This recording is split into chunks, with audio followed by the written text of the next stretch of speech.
రావాలి, ఈ మందులే కొట్టాలి, మీరే రావాలి ఇక్కడికి. అది మీరు దిగుబడి మంచిది. మీరున్నంతసేపు దిగుబడికి ఇబ్బంది ఏముంది నాకు? అంతేనా? దిగుబడికి ఇబ్బంది లేదు, చెట్లకి ఇబ్బంది లేదు, అసలు నాకు భయమే లేదు మీరున్నంతసేపు. Thank you. ఆ ధైర్యం ఇస్తే చాలు. ప్రశాంతంగా ఒక మందు కొట్టామంటే వారం రోజులు హ్యాపీగా పడుకుంటా. వారం రోజుల వరకు ఇబ్బంది హ్యాపీగా పడుకుంటా. ఇంకేదన్నా కొట్టానంటే ఏందా రేపు పొద్దున సిచ్యువేషన్ ఎలా ఉందని వచ్చి చూసుకోవాల్సి ఉంటుంది. ఓకే, అదే ఈ మందులు కొడితే ఇంకా అసలు తిరిగి చూడాల్సిన పని లేదు. ఏంటి పని లేదు. కరెక్ట్ గా 5 రోజుల తర్వాత వస్తే ఇంకా తోట దీని రిజల్ట్ అమ్మటే కానీ మొత్తం తెల్లగా మల్లె తోటలాగా ఉండేసరికి వెంటనే ఫోన్ చేసి అన్న ఏం కొట్టమంటావు, మొత్తం పూత అంతా డ్రాప్ కాకుండా ఏం స్ప్రే చేయాలని చెప్పి మార్నింగ్ మీకు కాల్ చేసా కూడా.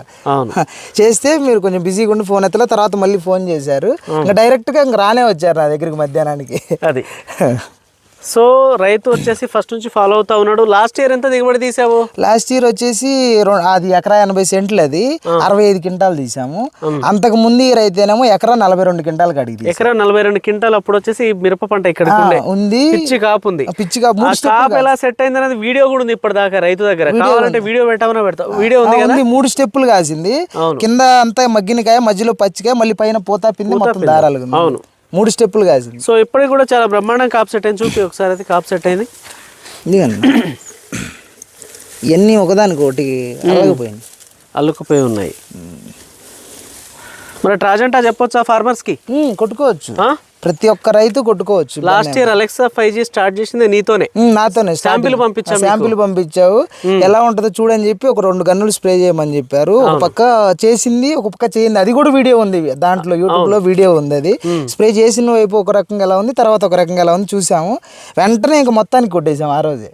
తర్వాత రోజు ఒక 4 రోజులు అయిన తర్వాత రిజల్ట్ వచ్చేసిందని తెలిసి మొత్తం కొట్టేసాను ఆ రోజు. అది ఇప్పుడు ట్రాజెంటా సేమ్ సిచ్యువేషన్ ఉందా లేదా? Same as it is.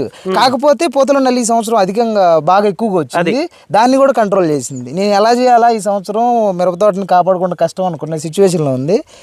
అట్లాంటిది ఇప్పుడు పూతలో నల్లి అయితే బాగుండే, ఇదిగో చెట్టు అంతా ఆకంతా డ్యామేజ్ అయిపోయింది. తుఫాన్ ఎఫెక్ట్ బాగుండే కదా మీ దగ్గర? బాగుంది. తుఫాన్ ఎఫెక్ట్ నుంచి కూడా తోటని కంట్రోల్ చేసుకుని ఈ విధంగా తీసుకొని వచ్చాడు. సో ఇప్పుడు ఈ టైంలో నల్లి నల్లతామర అధికంగా ఉంది. దానికి ఒకే డోసు స్ప్రే చేస్తే సెట్ అయ్యే పరిస్థితులు లేవు. ఇలా మొత్తం ముడుచుకొని వచ్చిన చేను, ఎర్రగా అయిపోయిన చేను రికవరీ కావాలంటే 2-3 డోసులు పడాలి. సో ఒకసారి ట్రాజెంటా, ఒకసారి గ్రాసియా హనాబి కానీ, ఎలక్ట్రోసీజ్మేట్ కానీ చేయండి. మరీ అంత దారుణంగా ఉంటే, నార్మల్గా ఉంటే ట్రాజెంటా ఒకటే సరిపోద్ది. మరీ ఇలా ముడుచుకొని వచ్చింది, ఎర్రగా అయిపోయింది, ఇది కంట్రోల్ అవుద్దా అవ్వదా అనే సిచ్యువేషన్లో కనుక ఉన్నట్లయితే మాత్రం ఒకసారి ట్రాజెంటా జంప్ కానీ, లేదంటే ఒకసారి గ్రాసియా హనాబి, ఇంకోసారి ట్రాజెంటా ఇలా కనుక స్ప్రే చేసుకోగలిగితే 100కి 100% రికవరీ అవుద్ది. మీ ఊర్లో ఇప్పుడు ట్రాజెంటా ఎంతమంది స్ప్రే చేస్తున్నారు సార్? చాలా మంది స్ప్రే చేస్తున్నారు. మొత్తం అన్ని పాడైపోయిన తోటలే కదా ఈ ట్రాజెంటా.